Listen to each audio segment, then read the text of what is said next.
2026년부터 일본의 여러 지역에서 미묘한 징후들이 감지되기 시작했다. 그것들은 공식적인 발표나 경고로 나타난 것이 아니었다. 단편적인 목격담, 개인 기록, 집단적 행동의 미묘한 변화 속에서 드러났다. 역사적 순환에 민감한 사람들은 반복되는 패턴을 인지하기 시작했다. 나라는 과거의 사건들이 다시 수면 위로 떠오르는 시기에 접어든 것이다. 아무것도 갑작스럽게 나타나지 않았다. 모든 것은 연속적인 흐름 속에서 진행되었다. 주의 깊게 관찰하는 이들에게는 이미 그 과정이 시작된 것이었다. 이와 같은 시기에 수년 동안 공적 담론에서 사라졌던 한 일본 연구자의 이름이 다시 회자되기 시작했다. 아키야마 미츠코는 스스로를 예언자라고 내세우지 않았다. 그녀의 과거는 지역 연구, 잊힌 기록들, 공식 서사 바깥에서 보존된 지역 전통들과 연결되어 있었다. 수십 년 동안 그녀의 작업은 조용하고 치밀하게 이루어졌다. 전환점은 2010년대 초 발생한 대재해 이후에 찾아왔다. 산악 지역에서 조사를 진행하던 중 아키야마는 며칠간 고립되었다. 구조는 늦게 이루어졌다. 의료 보고서들은 그녀가 오랜 시간 동안 위독한 상태에 있었다고 기록했다. 돌아왔을 때 그녀 안에 어떤 본질적인 것이 바뀌어 있었다. 그 사건 이후 아키야마는 미래에 대한 인식을 극도의 정밀함으로 기록하기 시작했다. 그녀의 기록은 상징적이거나 종교적인 언어를 따르지 않았다. 미래의 과정을 객관적으로 묘사한 것이었다. 대략적인 날짜, 특정 지역, 직접적인 결과들. 그녀의 기록에 따르면 일본은 2026년 이후 일련의 사건들을 겪으며 영토와 사회 구조의 깊은 변화를 맞게 된다.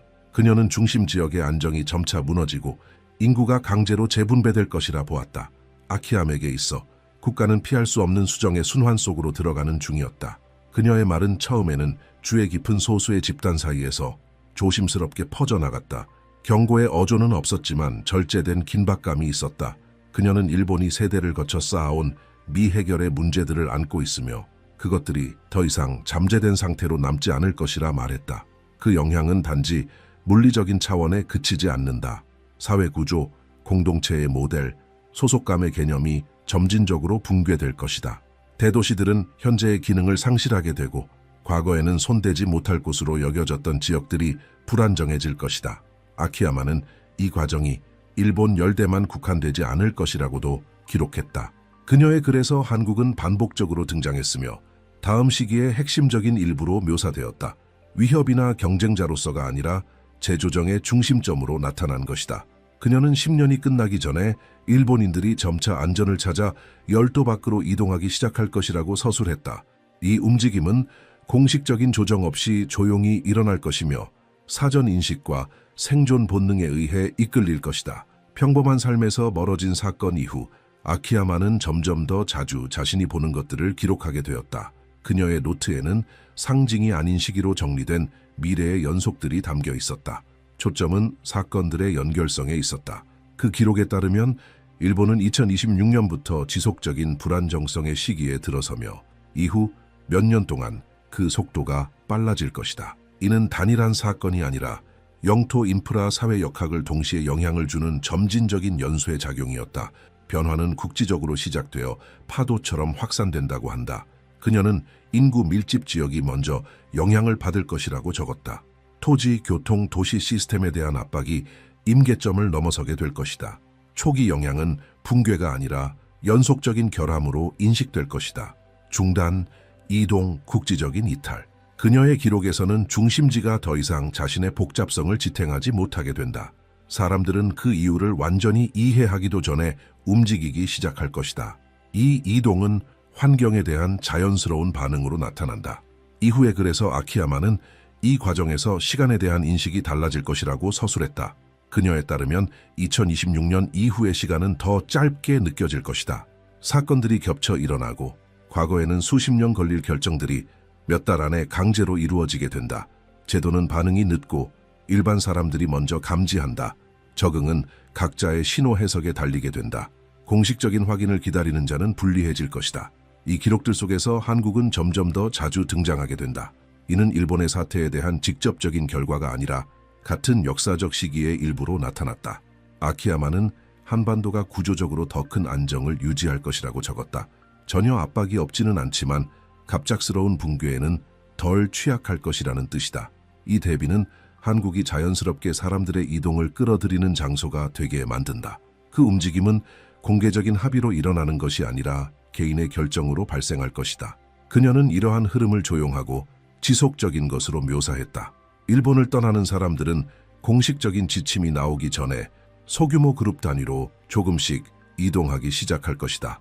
이 이동은 2026년 무렵부터 은밀하게 시작되어 내부의 결함이 누적됨에 따라 점점 강해질 것이다. 아키야마는 먼저 떠나는 사람들이 재건을 위한 더 많은 공간을 얻게 될 것이라고 기록했다. 반대로 안정을 기다리며 남아있는 사람들은 점점 더 제약적인 상황에 직면하게 될 것이다. 그녀의 기록에서 반복적으로 등장하는 또 다른 지점은 한국의 지역 내 역할 변화였다. 그녀는 한국이 단순한 경제 중심지를 넘어 더 넓은 기능을 수행하게 될 것이라 적었다. 구조, 조직, 사회적 수용 능력이 주목받게 될 것이며 이 과정은 권력 추구의 결과가 아니라 필요에 대한 대응으로 발생할 것이다. 한국은 수용하고 재조정하며 통합할 수 있는 영토로 나타났다.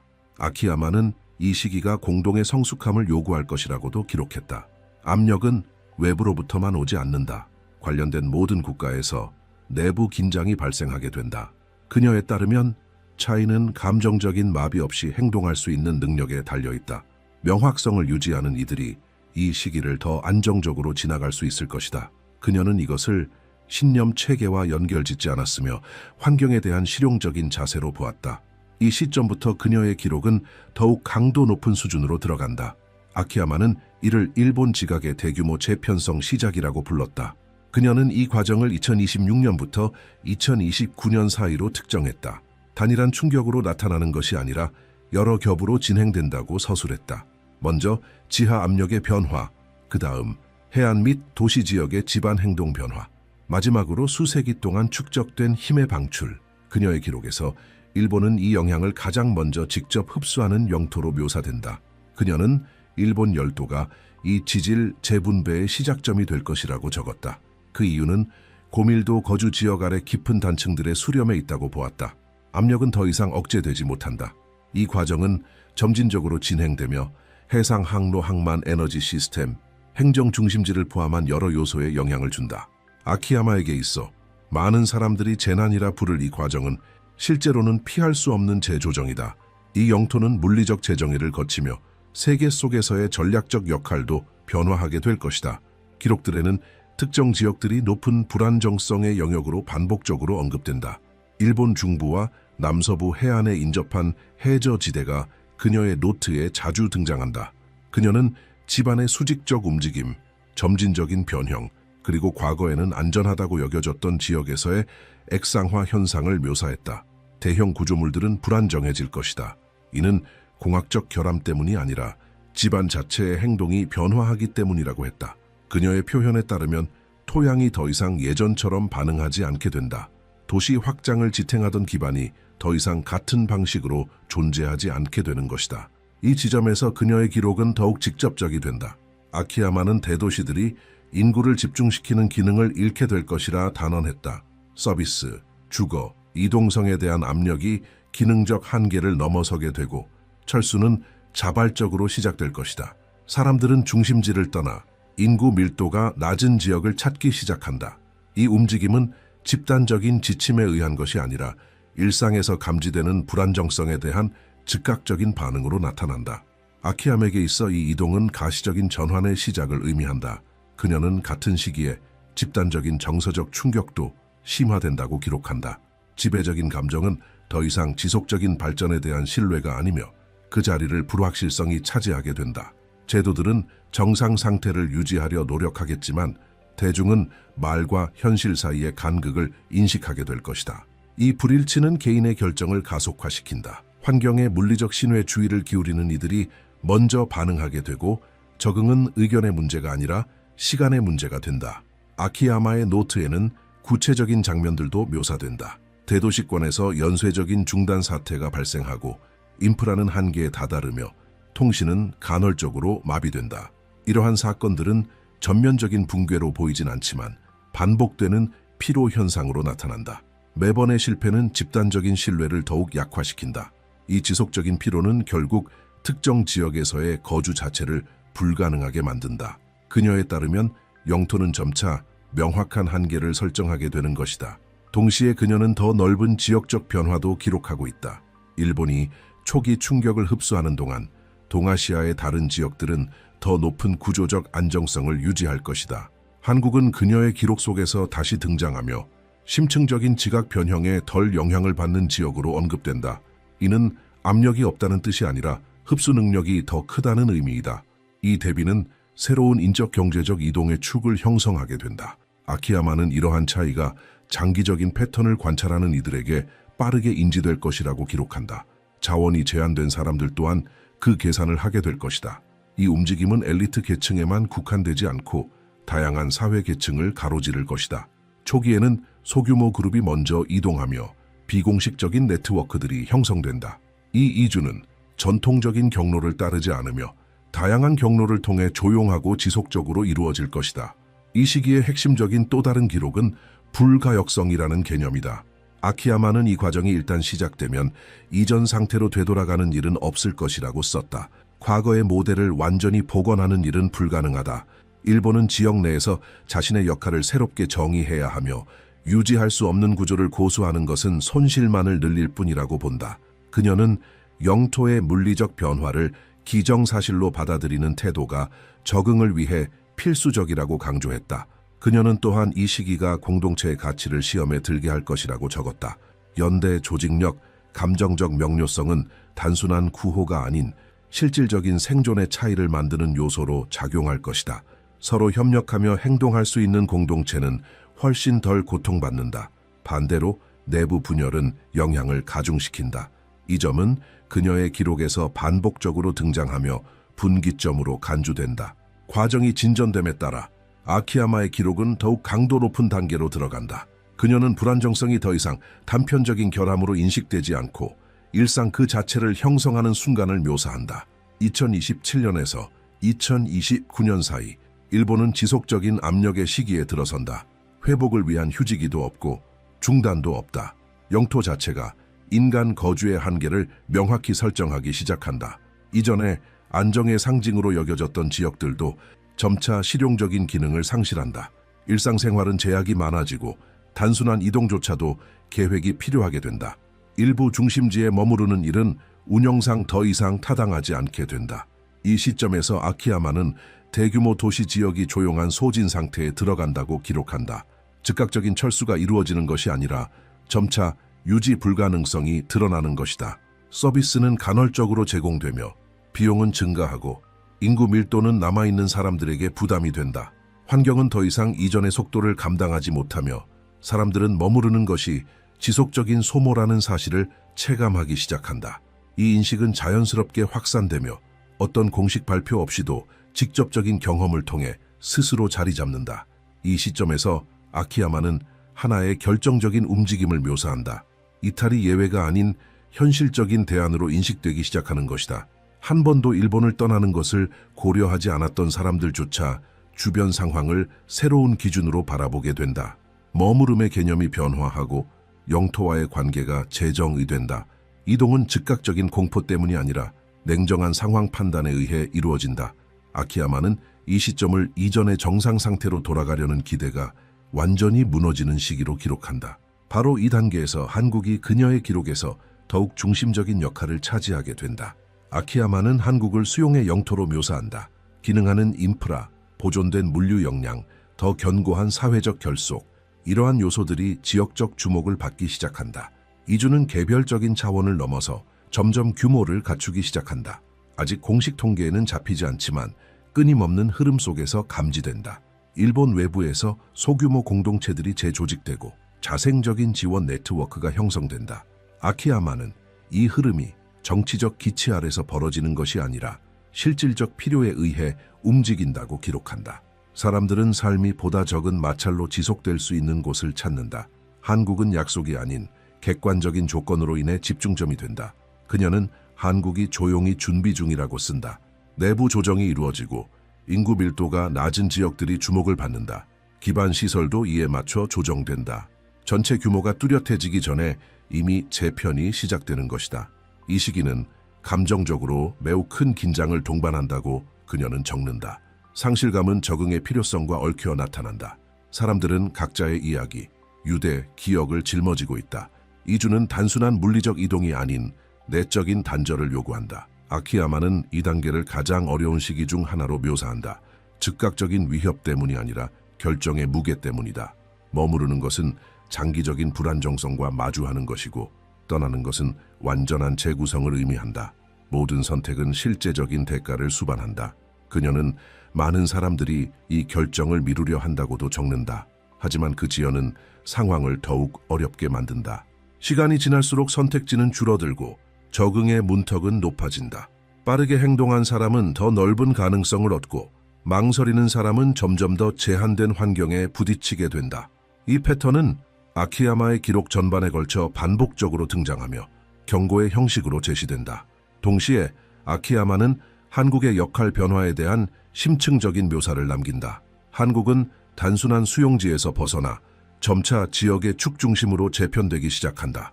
새로운 인구 집단의 유입은 도전이 되기도 하지만 동시에 기술 지식, 산업 경험, 인적 자원이 결합되며 역량이 확대된다. 한국은 이 요소들을 흡수하고 자국 구조에 통합해 나간다. 이 과정은 단순하지 않다. 사회적 행정적 조정이 요구되지만 흐름은 멈추지 않고 계속된다. 아키야마는 이 움직임이 지역 내 균형 자체를 재정의한다고 기록한다. 일본은 점점 방어적 대응에 머무르게 되고 한국은 재편의 주체로 떠오른다. 이러한 전환은 공식 선언으로 일어나는 것이 아니라 현실에 의해 강제된다. 안정의 중심축이 이동하는 것이다. 아키야마는 이 시기를 지역의 중력 중심이 되돌릴 수 없을 정도로 바뀐 때로 기억될 것이라고 적는다. 이 조용한 이동이 심화되면서 그녀의 기록은 더욱 결정적인 국면으로 들어간다. 아키야마는 공식적 조율의 시도가 실패하기 시작하는 순간을 묘사한다. 외교회담이 열리고 협력 제안이 나오며 계획들이 비공식적으로 논의되지만 어떤 것도 실질적으로 자리 잡지 못한다. 현실은 합의를 기다려주지 않는다. 공식 구조는 느리게 반응하고 실제 상황은 가속화된다.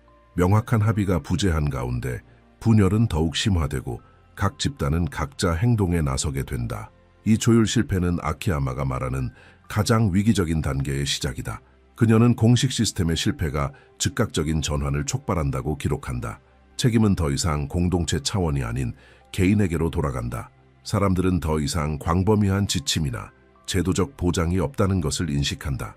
적응은 개인의 몫이 된다. 이에 따라 비공식적 네트워크가 힘을 얻게 된다. 가족, 공동체, 소규모 집단들이 자신들만의 경로를 자율적으로 마련한다.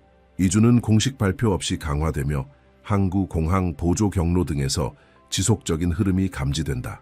이 움직임은 폭발적으로 일어나지 않고 끊임없이 그리고 되돌릴 수 없이 증가한다. 이 시점에서 아키야마는 일본 내 상황의 명확한 악화를 기술한다. 인프라에 대한 압력이 한계치에 도달한다. 시스템은 최소한의 여유로 작동하며 유지 관리가 어려워지고 비용은 지속적으로 증가한다.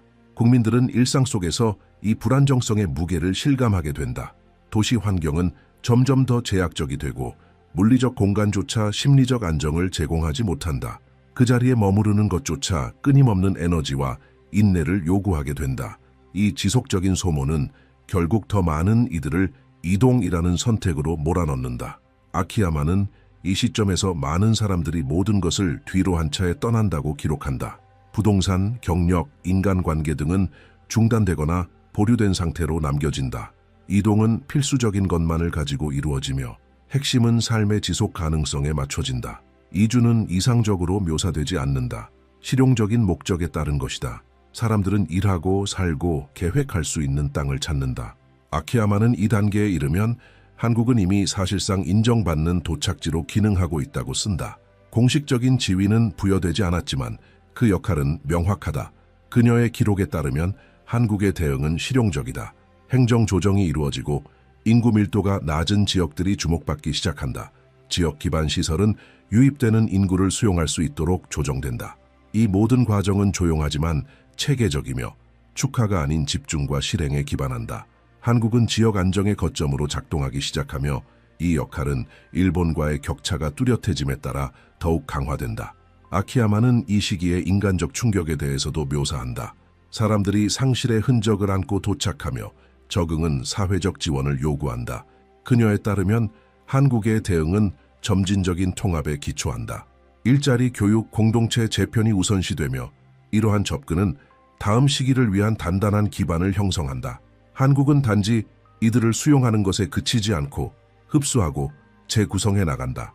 바로 이 지점에서 그녀의 기록에 새로운 요소가 등장한다. 아키야마는 이전에는 접근 불가능했던 자원들이 드러나는 현상을 기술한다. 지질 재편성으로 인해 영향을 받은 지역에서 새로운 지층과 형성물이 노출되며 전략적으로 높은 가치를 지닌 자원들이 출현한다. 이러한 자원은 먼 미래의 가능성이 아닌 지질 변화의 직접적인 결과로 나타난다. 아키야마는 이 자원의 통제와 관리가 향후 세계 균형의 결정 요인이 될 것이라고 기록한다. 그녀는 구조적으로 약화된 일본이 이 지역들을 더 이상 자율적으로 관리할 수 없게 된다고 쓴다. 외부 협력 없이는 관리가 어려워지고 이미 안정의 중심축으로 자리 잡은 한국이 이 과정에서 핵심적인 역할을 맡게 된다. 기술 역량, 행정 조직력, 영토 안정성의 결합은 즉각적인 전략적 우위를 형성하게 된다. 이 흐름은 글로벌 차원의 경제 및 에너지 관계 재편으로 이어지며 새로운 질서의 기초를 형성한다. 기록에 따르면 새롭게 드러난 자원은 곧 국제적 주목을 받게 된다. 각국이 정세를 주시하고 투자자들이 움직이며 연구기관들이 한국으로 이전한다. 한국은 지식과 자본의 흐름을 집중적으로 끌어들이는 중심지로 부상한다. 이 과정은 선언된 야망에 의해 추진되는 것이 아니라 국제 시스템이 기능 가능한 축을 필요로 하면서 자연스럽게 형성된다. 아키야마는 이 단계를 세계 균형이 결정적으로 전환되는 시점으로 묘사한다. 일본은 전략적 후퇴 국면에 들어가고 한국은 운영의 중심축이 된다. 세계는 이 새로운 구조에 의존하게 되며 권력의 이동은 급진적이지 않지만 빠르게 공고화된다. 적응과 저항의 차이는 이제 누구나 인식할 수 있을 정도로 명확해진다. 이 새로운 지역축이 확립됨에 따라 아키야마의 기록은 마지막 단계에 접어든다. 그녀는 이 시기를 인간 재정의의 시간으로 부른다. 영향은 단순히 영토나 권력 구조를 넘어 가치관, 우선순위, 개인의 선택에까지 미친다. 한국은 물리적 안정성뿐만 아니라 사회적 조직 역량으로 중심에 서게 된다. 국가는 재건의 기준점으로 변화하며 다양한 출신의 사람들이 새로운 노동, 교육, 공동체 체계에 통합된다. 이 과정은 집단적 규율을 요구하며 빠른 적응이 뒤따른다. 환경은 세계적으로 불안정한 상황 속에서도 삶의 지속성을 가능하게 하는 기반을 제공한다. 아키야마는 이 단계가 막대한 책임감을 요구한다고 적는다. 대규모 인구 유입은 내부 과제를 확대시키고 주거, 일자리, 사회 통합이 지속적인 핵심 우선순위가 된다. 대응은 공허한 담론이 아닌 구체적인 집단적 실행을 통해 나타난다. 한국은 지역 정책을 조정하고 공동체 네트워크를 강화하며 핵심 인프라를 확장한다. 국가는 글로벌 전환기의 기반으로 작동하게 되며 아키야마는 이 역할이 우연이 아니라 과거의 위기를 극복하고 빠르게 재편해온 수십 년간의 조용한 준비의 결과라고 기록한다. 같은 시기 그녀는 국제균형의 궁극적인 변화를 기술한다. 지질 변화로 드러난 새로운 에너지 자원은 중앙집중형 관리 아래 세계 경제에 통합되기 시작한다. 한국은 기술적, 물류적 주도권을 잡고 연구기관이 집결하며 전문 인력이 유입된다. 에너지 생산은 더 효율적이고 안정적인 체계로 전환되고 기존의 낡은 자원에 대한 의존도는 급속히 감소한다. 이러한 진전은 생산체계, 무역협정, 장기 전략을 재정의하며 세계는 점차 이 새로운 축을 중심으로 작동하게 된다. 아키야마는 이 부상의 시기가 기회만큼이나 큰 위험을 동반한다고 기록한다. 권력은 절제와 함께 작동해야 하며 외부의 압력은 점차 증가한다. 국제적 이해관계자들이 결정 과정에 영향력을 행사하려 시도하고 내부의 자세가 핵심적인 차별점이 된다. 그녀의 기록에 따르면 한국은 사회 안정과 인간 통합에 집중하는 태도를 유지하며 공격적 확장이 아닌 체계의 유지를 우선시한다. 이러한 균형은 내부 붕괴를 방지하고 국제적 정당성을 유지한다. 그 결과 한국은 분열된 세계 속에서 기능적 기준점으로 자리 잡게 된다.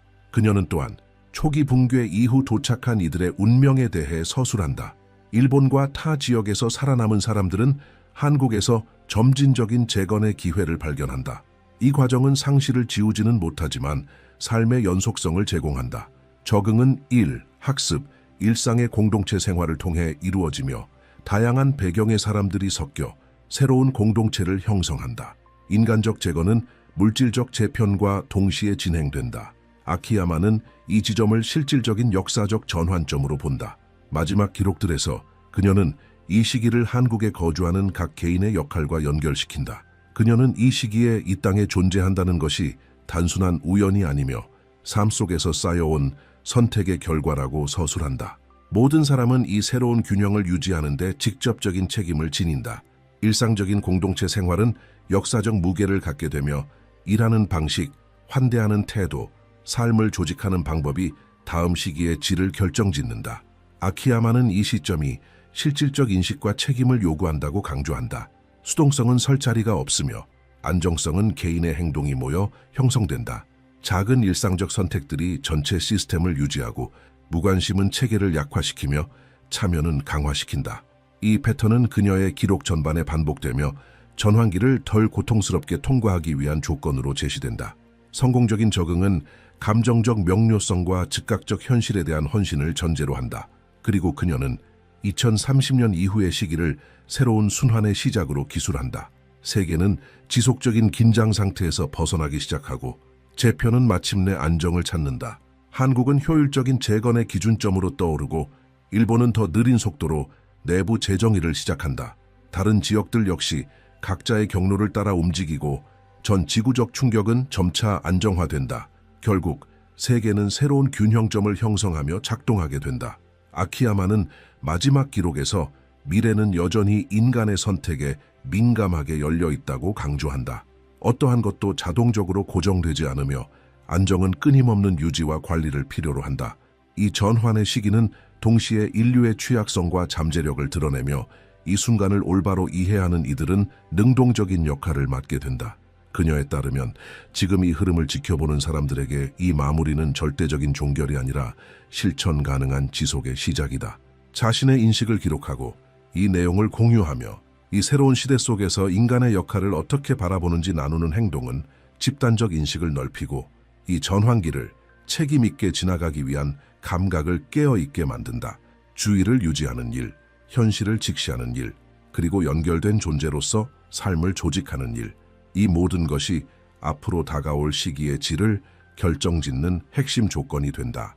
미국의 한 선지자적 목사님이 사람들의 피를 얼게 만드는 경고를 방금 발표했습니다. 그의 이름은 시대의 징조를 주의 깊게 지켜보는 사람들 사이에서 속삭이듯 회자되고 있습니다. 이 남자는 미국을 뒤흔든 사건들을 소름 끼칠 정도로 정확히 예측했으며 이제 그의 시선은 한반도로 향하고 있습니다. 그가 야간 환상 중에 본 것은 누구든 잠을 설칠 만큼 충격적이었습니다. 이 사람은 2014년 새벽 삶을 완전히 바꾸는 경험을 하게 됩니다. 혼자 기도하던 중 번개처럼 그의 의식 속에 무언가가 번뜩이며 나타났습니다. 세계 지도자들의 이미지, 고대의 상징들, 미래의 사건들이 불편할 만큼 선명하게 그의 눈앞에 펼쳐지기 시작한 것입니다. 그 순간부터 그는 다가올 미래의 암호를 해독하는데 자신의 삶을 바치게 됩니다. 그의 예언이 전 세계에 알려진 것은 한 미국 고위 정치인을 둘러싼 폭력적인 장면을 사건 발생 수개월 전에 묘사했을 때였습니다. 실제로 그날 총성이 예언한 대로 울려 퍼졌고 수백만 명이 그의 다음 발언에 귀를 기울였습니다. 그러나 지금 그가 한국에 대해 밝히고 있는 내용은 그 어떤 예언보다도 충격적입니다. 최근의 예언은 전혀 다른 무게를 지니고 있습니다. 대륙과 바다를 초월하는 긴박함이 느껴집니다. 그의 비전에 따르면 이제 막 시작된 이 해는 한국 역사에 있어 되돌릴 수 없는 전환점을 맞이하게 될 것이라고 합니다. 그는 이 시기를 통해 세대를 정의하게 될 선택들, 보이지 않는 힘들이 지정학적 판 위에서 움직이고 있는 상황, 그리고 지금 이 순간에도 쓰여지고 있는 한 나라의 운명을 말합니다. 대한민국은 존재론적 기로에 서 있습니다. 이 미국 예언자는 2026년이 모든 것이 바뀌는 해가 될 것이라고 설명합니다. 오래된 권력은 무너지고 새로운 권력이 재에서 부활하게 된다는 것입니다. 그는 특히 봄이 시작되어 여름이 다가오기까지의 시기 동안 엄청난 사건들이 발생할 것이라 경고합니다. 이 사건들은 단순한 정치적 변화가 아닙니다. 사회적, 경제적, 그리고 영적 구조를 뒤흔드는 지각 변동이며 기존 언론은 아직 이 진실을 외면하고 있습니다. 이 선지자는 암호화된 언어와 상징을 사용합니다. 이는 세상에 숨겨진 본질을 이해하는 자만이 해독할 수 있는 것입니다. 그는 인간의 모습을 한 동물 형상의 존재들, 실제 행동에 나설 준비를 마친 인물들을 언급합니다. 그의 중심 메시지는 수정처럼 명확합니다. 한국은 아무도 예상치 못한 새로운 지도자의 등장을 목격하게 될 것입니다. 이 반전은 모든 이들을 놀라게 할 것입니다. 그러나 이러한 변화에는 엄청난 저항이 따를 것입니다. 변화의 물결을 막기 위해 국내외에서 다양한 세력들이 움직이고 있습니다. 이 전투는 치열할 것이며 그 결과는 한국 국민의 집단적 의식에 달려 있습니다. 과연 이 나라는 자신이 역사적인 순간 속에 있다는 사실을 인식할 수 있을까요? 진정한 변화의 주체와 단지 혁신의 탈을 쓴 자들을 구별해낼 수 있을까요? 앞으로 몇 주가 결정적일 것이며 시간은 이미 흐르기 시작했습니다. 3월은 한국 사회 내 오랜 시간 잠들어 있던 무언가가 깨어나는 분수령의 시점으로 예언자에 의해 묘사됩니다. 봄의 첫 몇 주 동안 한 공인이 침묵을 깨고 갑작스럽게 전면에 등장할 것입니다. 6월은 이 변화의 사이클을 마무리하며 3달 전 시작된 흐름을 공고히 하는 시점으로 작용합니다. 이 2시간 지점 사이에 한국은 전례 없는 정치적 탈바꿈을 겪게 됩니다. 이 등장할 지도자는 특별한 특징들을 지니고 있습니다. 그는 이미 대중에게 어느 정도 알려진 인물입니다. 그러나 주류 언론의 조명을 피해 한동안 물러나 있었고 과거에는 탁월한 지성과 조숙한 재능으로 주변을 놀라게 했던 인물입니다. 그가 왜 스스로를 감추고 조용히 있었는지는 오직 그만이 아는 일입니다. 그러나 이제 그의 시간이 다가온 것입니다. 이 인물의 부상은 한국 사회의 모든 계층에 충격파를 일으킬 것입니다. 많은 사람들은 그의 잠재력을 예전부터 알고 있었다고 말할 것이고 또 다른 사람들은 겉보기에 평범했던 그가 그렇게 강력한 리더십을 지녔다는 사실에 놀랄 것입니다. 그러나 예언자는 경고합니다. 이 지도자의 여정은 결코 평탄하지 않을 것입니다. 이미 치명적인 장애물들이 그의 길목에 놓여 있으며 적절한 시기를 기다리고 있습니다. 가장 먼저 등장할 위협은 시스템 내부에서 비롯됩니다. 2명의 고위 정치 인사가 내부의 배신자로 활동하게 됩니다. 이들은 권력의 중심에 가까운 자리에 있으며 상당한 자원과 영향력을 가진 인물들입니다. 이들은 겉으로는 새로운 지도자의 개혁에 지지를 표명할 것입니다. 그러나 그 이면에서는 그를 약화시키기 위한 작업을 은밀히 진행하게 됩니다. 그들의 무기는 조작된 정보와 대중 여론의 교란입니다. 이 내부 배신자들은 시스템의 진정한 변화가 자신들의 어두운 행위를 드러낼 것을 두려워합니다. 기존 권력 구조 속에서 막대한 이익을 챙겨온 이들은 변화가 곧 자신들의 몰락으로 이어질 수 있다는 위기감을 느끼고 있습니다. 이들은 언론의 의도적인 정보 유출을 감행하고 개혁 정책을 왜곡하며 가짜 위기를 만들어내어 여론을 혼란시키려 할 것입니다.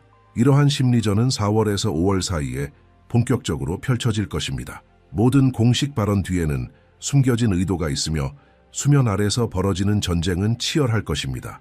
그들은 최대한 혼란과 분열을 만들어내어 국민들이 변화의 과정을 신뢰하지 못하도록 만들고 결국 과거의 익숙한 체제로 돌아가기를 원하게 만들려는 것입니다. 이 시기는 단순한 정치적 갈등이 아닌 집단의식과 미래 비전에 대한 시험대가 될 것입니다. 한국 국민이 혼란 속에서 진실을 분별할 수 있는 지혜를 갖추었는지가 이 전쟁의 승패를 좌우할 것입니다. 국가 정체성의 상실은 서서히 작용하지만 파괴적인 결과를 초래하는 독과 같습니다. 한 나라가 자신의 전통과 근본적인 가치를 저버릴 때 그 나라는 외부 세력의 의도에 따라 쉽게 조종되는 빈 껍데기로 전락하게 됩니다. 미국의 예언자는 이것이 바로 특정 글로벌 권력 집단의 계획이라고 강조합니다. 그들은 순종적이고 예측 가능하며 한국 국민의 복지와는 전혀 상관없는 외부 이익에 철저히 맞춰진 한국을 원하고 있습니다. 이 조종자들은 겉보기에 신뢰할 수 있어 보이는 여러 수단을 통해 접근합니다. 국제기구, 세계적인 NGO, 그리고 복잡한 무역협정이 그들의 도구가 됩니다. 이들은 교묘하게 숨겨진 조건들을 계약 속에 포함시키며 한국이 자발적으로 굴복하도록 만듭니다. 표면적으로는 자주적 선택처럼 보이지만 실상은 외국 수도의 비밀 회의실에서 짜인 시나리오를 따라가는 것입니다. 이 과정에서 핵심 역할을 하는 집단이 있습니다. 바로 한국 사회 내 일부 계층으로 이들은 오랜 시간 동안 자국의 뿌리와 문화를 외면해왔습니다. 이들은 비판 없이 외국 모델을 수용하며 진정한 발전은 타국의 체제를 모방하는 데 있다고 믿습니다. 이러한 사고방식은 결국 외세가 개입할 수 있는 틈을 제공합니다. 이들은 스스로는 진보적이라 생각하지만 실상은 국가 주권을 서서히 침식시키는 정책을 추진하는 도구로 전락할 수 있습니다. 이러한 흐름은 겉으로는 세계화와 현대화라는 이름으로 포장되어 등장합니다. 시민들은 더 나은 삶을 위한 개혁이라 믿고 따르지만 실질적으로는 국가의 방향성과 정체성이 외부의 가치관에 의해 왜곡되는 위험이 도사리고 있습니다. 한국 국민은 이처럼 매혹적인 포장 속에 숨겨진 함정을 꿰뚫어 볼 수 있는 예리한 분별력을 가져야 합니다. 예언자는 경고합니다. 지금 이 순간 한국은 단순한 정치적 변화를 넘어 정체성 그 자체를 걸고 싸우는 중입니다. 만약 이 싸움에서 물러서게 되면 한국은 점차 자신의 고유한 색을 잃고 글로벌 시스템의 일부로만 존재하게 될 것입니다. 문화, 교육, 경제 정책 전반에 걸쳐 외부 기준이 되어버리면 다음 세대는 더 이상 한국적인 것을 이해하지 못하게 될 수도 있습니다. 하지만 희망은 여전히 존재합니다. 국민 다수가 깨어있고 질문하며 진실을 추구한다면 이 조용한 침식은 막을 수 있습니다. 새로운 지도자 역시 이러한 위협을 잘 알고 있으며 이에 맞설 준비가 되어 있습니다. 그러나 그는 혼자 싸울 수 없습니다. 국민의 지지와 집단적 자각이 없다면 그의 노력은 무산될 수 있습니다. 다가올 시기는 한국 사회가 자신의 뿌리를 되찾을 수 있는 기회이자 동시에 영원히 잃어버릴 위험이 존재하는 시기입니다. 이 전환점에서 한국은 과연 진정한 독립국가로서의 길을 선택할 수 있을까요? 아니면 세계화의 그늘 속으로 점점 더 빨려 들어가게 될까요? 그 답은 국민 한 사람 한 사람의 선택에 달려 있습니다. 서구 또는 이웃 아시아 국가들의 모델을 맹목적으로 따르는 국내 집단은 진심에서 우러나온 신념 혹은 순진한 믿음으로 그러한 행동을 이어갑니다. 이들은 그 모방이 곧 자동적인 번영으로 이어질 것이라 굳게 믿습니다. 그러나 이 사고방식은 한국이 역사적으로 언제나 외부의 영향을 흡수하되 그것을 고유한 방식으로 변형하고 재창조해온 독특한 능력을 완전히 간과하고 있습니다. 한국을 세계적인 강국으로 탈바꿈시킨 경제 기적은 바로 그 정체성을 견고히 지키면서도 외부의 유용한 기술과 시스템을 영리하게 수용한 데에서 비롯된 것입니다. 만약 지금 그 공식을 버린다면 그것은 곧 문화적, 경제적 자살 행위와 다름없습니다. 2026년의 중대한 몇 달 동안 이 주제를 둘러싼 사회적 논쟁은 마침내 폭발적인 전환점을 맞이하게 됩니다. 한국 사회는 집단적으로 어느 길을 걸을지 결단해야만 할 것입니다. 그러나 이 예언의 서사에는 어둠과 위기만 있는 것은 아닙니다. 혼란과 혼돈 속에서도 놀라운 발견이 이루어질 것입니다. 예언자는 숨겨진 보물의 계시가 일어날 것이라 말합니다. 이 보물은 인간의 형상을 하고 있으며 앞서 언급된 바로 그 지도자를 가리킵니다. 대중은 마침내 그의 진정한 본성과 능력을 인식하게 될 것입니다. 예언자가 사용하는 비유는 강력합니다. 그는 모두가 다른 방향만 바라보느라 주목하지 않았던 깊은 바닷속에 가라앉아 있던 귀중한 보물에 대해 이야기합니다. 이 인물은 수년간 상대적 무명의 상태에서 자신의 능력을 갈고 닦으며 대중의 눈길에서 멀리 떨어진 곳에서 비전을 성숙시켜 왔습니다. 그의 시간이 도래하면 그 영향력은 지각변동 수준이 될 것입니다. 한국 사회는 마치 퍼즐의 모든 조각이 갑자기 맞춰지는 듯한 집단적인 깨달음을 경험하게 됩니다. 전국 곳곳에서 대화가 일어날 것이며 평범한 시민부터 지식인, 기업가, 심지어 정치적 반대자들까지도 어떤 근본적인 변화가 일어났음을 인정하게 될 것입니다. 이 지도자가 전하는 에너지는 강력하고 전염성이 있으며 사회 전체의 변화를 불러일으키는 힘을 가질 것입니다. 그는 기존의 정치인들이 두려워 말하지 못했던 진실을 말하고 전통적 사고 안에서는 불가능해 보였던 해결책을 제시하며 한 세대 전체가 다시 자신의 나라에 희망을 품게 만들 것입니다. 그의 등장은 오랫동안 한국 정치에 자리 잡았던 냉소주의를 깨뜨릴 것입니다. 국민은 진정한 변화가 가능하다는 것을, 미래는 과거의 정체된 반복이 아닐 수 있음을 점점 실감하게 될 것입니다. 3월에서 6월 사이 이 개화기는 본격적으로 펼쳐질 것입니다. 매주 새로운 사실이 드러나고 이 지도자의 진짜 의도와 잠재력이 사회 곳곳에서 밝혀질 것입니다. 그의 제안들은 기존 좌우 진영 모두의 정통성을 도전하게 만들며 한국 사회를 수십 년간 분열시켜 온 인위적인 경계를 초월할 것입니다. 내부의 저항은 단지 시작에 불과합니다. 훨씬 더 크고 위험한 세력이 무대 뒤편에서 기다리고 있으며 한국이 그들의 영향권에서 벗어나려는 조짐이 보이는 순간 개입할 준비를 마치고 있습니다. 미국의 예언자는 이 위협을 묘사하기 위해 불길한 이미지를 사용합니다. 그는 날카로운 발톱을 가진 맹금류가 태평양을 건너 서쪽에서 날아오는 모습을 봅니다. 이 생물은 미국 내 특정 기득권 세력을 상징합니다. 이들은 한국을 언제나 지정학적 전략의 말판 위 말로만 여겨왔지 진정한 자율성을 지닌 동반자로 생각한 적은 없습니다. 새로운 한국 지도자가 국가의 이익을 최우선으로 하는 정책을 추진하기 시작하면 워싱턴에서 경고등이 켜지기 시작할 것입니다. 미 국무부 관료들과 국방부 분석가들은 한국이 점점 독립적인 외교 노선을 취하려는 움직임에 불안감을 느끼게 됩니다. 그들의 두려움은 서울이 미국이 적대적으로 여기는 주변국들과 타협을 시도하거나 중립 혹은 다극적 외교 정책으로 전환할 가능성입니다. 이런 움직임은 배신으로 간주될 것입니다. 압박은 처음에는 은밀하게 시작됩니다.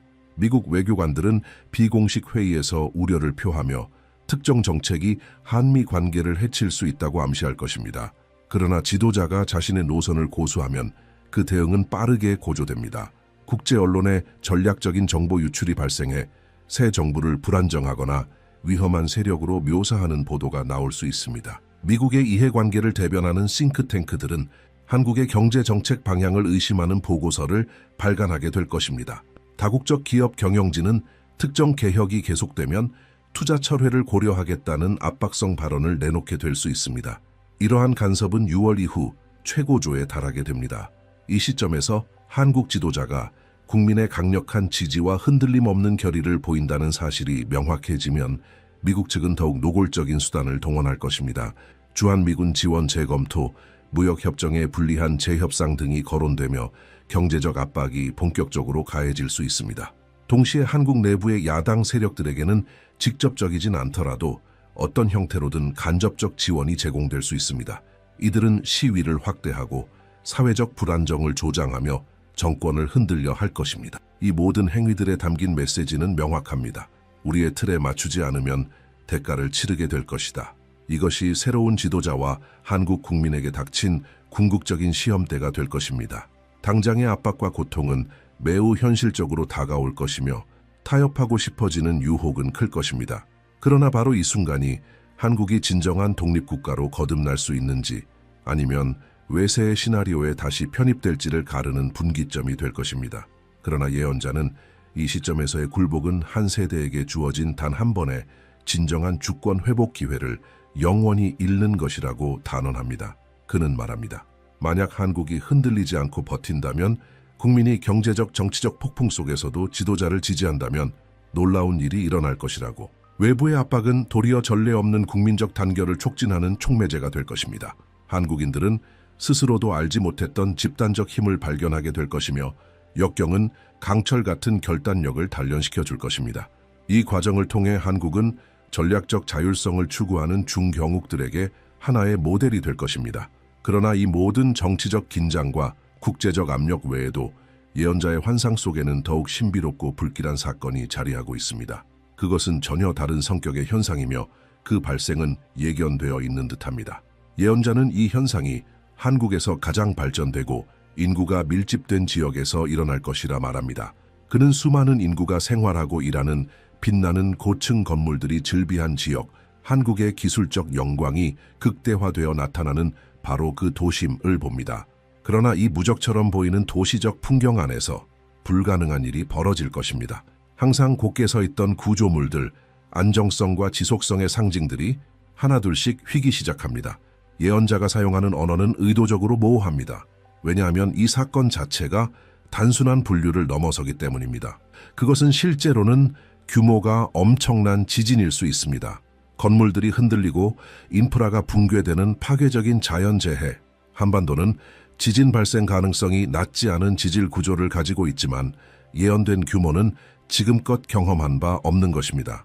서울의 현대식 건축물들은 일정 규모의 지진에도 견딜 수 있다고 평가받지만 이번에는 그 한계가 시험대에 오를 수도 있습니다. 하지만 이 현상은 상징적일 수도 있습니다. 휘어지는 구조물은 곧 정치제도, 대기업, 변화하지 않을 것 같던 사회 계층일 수 있습니다. 기존 질서, 견고하게 자리 잡고 있던 모든 권위의 상징들이 역사적 힘 앞에 무릎을 꿇게 된다는 의미일 수 있습니다.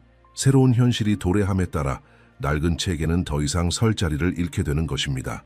예언에서 가장 섬뜩한 부분은 마지막 선언입니다. 휘어진 것은 영원히 휘어진 채로 남을 것이다. 한번 무너진 것은 어떤 힘으로도 원래대로 되돌릴 수 없다는 것입니다. 이 돌이킬 수 없음은 깊고도 불길한 함의를 가집니다. 그것이 실제 물리적 재난이라면 국가의 핵심 인프라가 영구적으로 파괴되고 지형 자체에 상흔이 새겨질 수 있다는 뜻입니다. 수많은 주거 지역이 붕괴되어 내부 이주가 발생하고 국가의 경제의 중심지는 재건을 위해 수년간 고통을 겪게 될 것입니다. 한국의 기술과 금융 허브로서의 지위는 흔들리며 국민은 이 재앙을 단순한 사고가 아닌 시대의 전환점으로 기억하게 될 것입니다.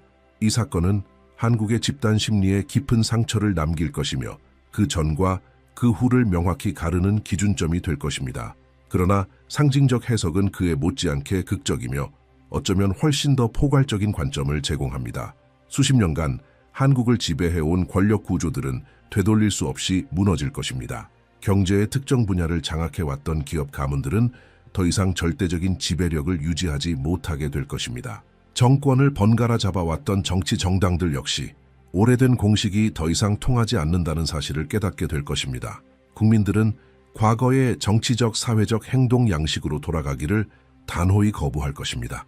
시민들이 진정한 민주적 참여와 책임 있는 리더십을 직접 경험한 이후에는 다시는 수동적인 신민처럼 취급받는 것을 받아들이지 않을 것입니다. 이러한 집단의식의 변화는 어떤 물리적 지진보다도 더 깊고 근본적인 변화를 의미합니다. 예언자는 날카로운 영적 통찰력을 지닌 소수만이 지금 벌어지고 있는 일의 진정한 의미를 이해하게 될 것이라고 거듭 강조합니다. 대부분의 사람들은 표면적인 해석에 머물며 즉각적인 원인과 기술적 해결책만을 논의하게 될 것입니다. 그러나 극소수는 이것이 문명적 전환점임을, 한 국가의 방향이 완전히 바뀌는 드문 역사적 순간임을 알아차릴 것입니다. 이러한 각성된 관찰자들은 숨겨진 패턴과 설명할 수 없는 동시성, 겉보기에는 무관해 보이는 사건들 사이의 연결고리를 인식하게 될 것입니다. 그들은 한반도에서 전개되고 있는 일이 단순한 정치의 차원을 넘어 영적이며 심지어 우주적인 차원을 지니고 있음을 이해하게 될 것입니다. 한국이 경험하게 될 이 변화는 다른 나라들에게 본보기가 됨과 동시에 경고가 될 것입니다. 전 세계의 국가들이 이를 주의 깊게 지켜볼 것입니다. 어떤 나라들은 자국에서도 비슷한 변화가 가능하다는 희망을 품을 것이고, 또 다른 나라들은 한국의 사례가 자국 국민들에게 기존 권력 구조를 의심하게 만들까 두려워할 것입니다. 한국은 대학에서 연구되는 사례가 되고 다큐멘터리와 책의 주제가 되며 세계화 시대의 국가 주권을 둘러싼 논쟁에서 끊임없이 언급되는 기준점이 될 것입니다. 작은 나라들은 초강 대국의 압력에 맞서 저항하는 것이 가능하다는 사실을 배우게 될 것입니다. 정체된 사회들은 모든 제도가 회복 불가능할 정도로 부패한 것처럼 보일 때조차도 급진적인 쇄신이 여전히 가능하다는 것을 목격하게 될 것입니다. 민중운동은 집단적 결단력이 한때는 무적처럼 보였던 기득권 세력을 무너뜨릴 수 있음을 깨닫게 될 것입니다. 이 모든 일은 앞으로 몇 달 안에 시작될 것입니다. 시계는 이미 돌아가고 있으며 각 주인공은 제자리에 위치하고 있습니다. 이 대전환을 이끌 운명의 지도자는 마지막 준비를 마치고 있습니다. 그는 신뢰할 수 있는 동맹을 모으고 곧 닥쳐올 도전을 대비한 전략을 구상하고 있습니다.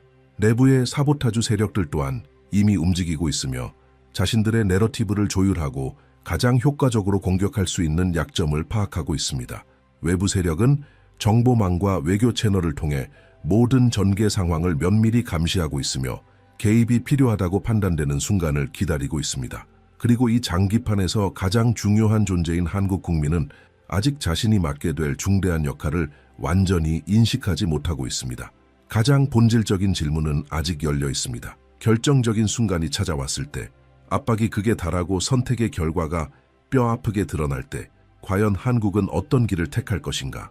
강력한 동맹국들과 마주하고 수십 년 동안 당연하게 여겨졌던 관행들을 정면으로 도전하는 길을 새로운 지도자의 비전을 따라 용기 있게 걸을 수 있을까? 국내외 세력이 끊임없이 분열을 조장하는 상황 속에서도 민족적 통합을 유지할 수 있을까? 홍수처럼 쏟아질 선전과 허위 정보 속에서 진실을 꿰뚫어보는 통찰력을 발휘할 수 있을까?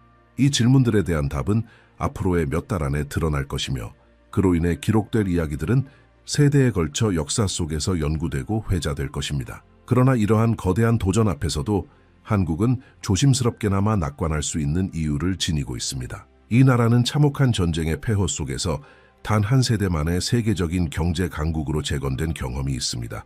산업화를 위해 수세기가 걸렸던 다른 국가들과 달리 한국은 수십 년 만에 이를 달성했습니다. 그것은 오직 국민의 피나는 노력, 집단적 희생, 그리고 명확한 전략적 비전의 결과였습니다.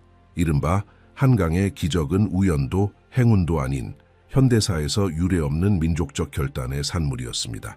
그 정신은 지금도 한국 사회 깊은 곳에 잠재되어 있으며 올바른 촉매만 있다면 언제든 다시 불타오를 준비가 되어 있습니다. 최근 들어 한국은 또 다른 영역에서 세계적 영향력을 확장해 왔습니다. 문화, 음악, 영화, 기술 등에서 전 세계를 사로잡는 한류는 규모면에서 유사 국가들 중 전례를 찾기 어려운 성과입니다. 수많은 외국의 젊은이들이 한국어를 배우고 한국 문화를 소비하며 한국의 라이프 스타일을 동경합니다. 이 문화적 소프트 파워의 확산은 한국이 전통과 현대를 독창적으로 결합하는 데 성공했음을 보여줍니다.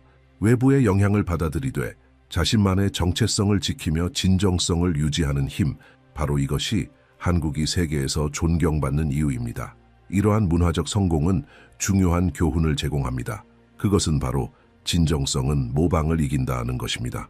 뿌리에 충실할 때 국가는 오히려 강해집니다. 이 교훈은 향후 몇 달 동안 외부의 압박이 거세지고 외국 모델을 따라가고자 하는 유혹이 커질수록 더욱 중요해질 것입니다. 한국이 스스로의 길을 믿고 자신의 힘을 다시 한번 결집시킨다면 이 나라는 단순한 생존을 넘어 새로운 시대의 선도자가 될 수 있을 것입니다. 예언자는 한국의 미래 발전이 미지의 영역으로의 도약이 아니라 본래의 뿌리로의 회귀라고 강조합니다.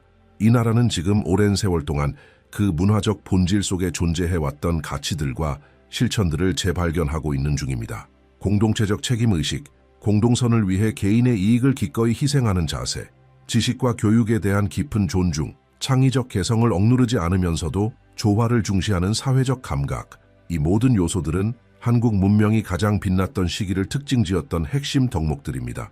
이러한 가치들이 외부와 내부의 압력 속에서 잠시 잊히거나 억눌렸을 때 사회는 고통을 겪었습니다. 그러나 그것들이 재발견되고 다시 중심에 자리 잡을 때 한국은 번영했습니다. 이제 그 순환이 더 큰 규모로 반복될 시점이 도래했습니다. 2026년의 시련을 통과한 후 등장할 한국은 지금까지의 그 어느 때보다도 더 진정하고 강력한 한국다움을 지닌 모습이 될 것입니다. 이러한 자기 정체성의 재발견 여정은 한국을 점점 더 분열되어가는 세계에서 중재자적 역할로 이끌 것입니다. 초강 대국들이 파괴적인 경쟁 속에 충돌하는 가운데 도덕적, 경제적 신뢰를 갖춘 중경국들은 갈등을 방지하는 핵심적 역할을 맡게 될 것입니다. 한반도의 분단이라는 역사적 경험, 서구 체제와 아시아 현실을 동시에 깊이 이해하는 문화적 역량, 전통을 존중하면서도 끊임없이 혁신해 온 한국의 독특한 위치는 이 나라를 그 역할에 완벽히 어울리는 후보로 만듭니다. 세계는 이제 강대국들이 강요하는 이분법적 선택 너머의 새로운 길을 제시할 수 있는 대안적 목소리를 필요로 합니다. 한국은 그 목소리 중 하나가 될 수 있으며 되어야만 합니다. 하지만 그 전에 진정한 전략적 자율성을 먼저 획득해야 합니다. 그 모든 가능성은 앞으로 몇 달간 내려질 선택들에 달려 있습니다. 한국 국민은 집단적 진실의 순간을 맞이하게 될 것입니다. 각 시민이 어떤 나라를 세우고 싶은지 스스로 결정해야 할 것입니다. 외부의 압박이 거세지고 단기적 경제적 손실이 눈앞에 닥쳐올 때 두려움에 굴복하는 일은 쉬울 것입니다. 오래된 익숙한 체제로 되돌아가는 길은 더 편안하고 안전해 보일 수 있습니다. 필연적으로 마주할 어려움 앞에서 새로운 지도자를 탓하고 변화의 가치를 의심하는 유혹도 클 것입니다. 하지만 바로 그 순간에 굴복한다면 그것은 단지 현재 세대의 배신이 아니라 앞으로 이 나라를 살아갈 모든 미래 세대에 대한 배신이 될 것입니다. 그들은 진정으로 자주적이고 번영하는 국가를 물려받을 자격이 있습니다. 이 결정의 무게는 결코 가볍지 않습니다. 그러나 한국은 이미 수많은 역경을 이겨낸 국민입니다. 다시 한번 그 결단력이 시험받게 될 것입니다. 그리고 이번에는 단순한 생존이 아니라 새로운 시대의 탄생이 걸려 있습니다. 예언은 특정한 결과를 보장하지 않습니다. 왜냐하면 미래는 아직 결정되지 않았고 인간의 실시간 선택에 따라 끊임없이 형성되기 때문입니다. 확실한 것은 지금 이 순간이 기회라는 사실입니다. 역사 속에서도 드물게 일어나는 조건들이 지금 완벽하게 정렬되었다는 점입니다. 만약 이 기회를 두려움이나 관성 때문에 놓친다면 그것은 말 그대로 비극적인 규모의 손실이 될 것입니다. 이제는 당신이 이 계시들에 대해 깊이 생각해 볼 차례입니다. 한국의 운명에 대한 이 예언들을 마주하며 당신은 어떤 감정을 느끼고 있습니까? 당신 주변에서 이러한 예언을 뒷받침할 수 있는 징후들을 발견하고 있습니까? 이제는 당신의 목소리가 중요한 순간입니다. 당신의 인식과 직관은 이 전환의 시기를 이해하는데 필수적인 열쇠가 될 수 있습니다. 친구 및 가족과 이 내용을 공유하고 함께 토론하며 더 많은 이들이 현재 벌어지고 있는 사건의 중대성을 깨달을 수 있도록 널리 알려야 합니다. 수동적인 관찰자로 머무는 시대는 끝났습니다. 이제는 의식 있는 모든 개인이 집단적 미래를 함께 형성하는 데 능동적으로 참여해야 할 때입니다. 당신의 역할은 작지 않습니다. 당신의 참여는 곧 역사의 일부입니다.